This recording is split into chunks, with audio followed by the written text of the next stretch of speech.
ಬಳಪ ಹಿಡಿದ ಭಗವಂತ ಇರುತ್ತಾನೆ ನಮ ಸುತ್ತ ಅವತಾರ ನಾನಾ ರೂಪವೋ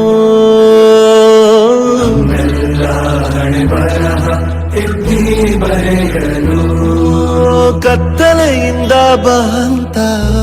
ನಮ್ಮ ಕೈಯ ಹಿಡಿಯುತ್ತ ಕರೆದೊಯ್ದ ಬೆಳಕು ತೋರಲು ನಮ್ಮ ಬೆಳೆಸಲು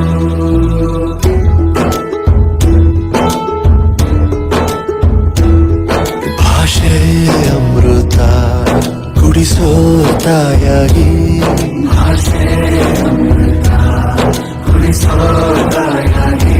ಭವಿಷ್ಯ ಬರೆವಂತ ತಂದೇನೋ ಆಗಿ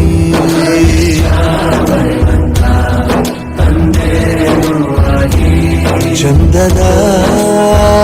ಜೀವನ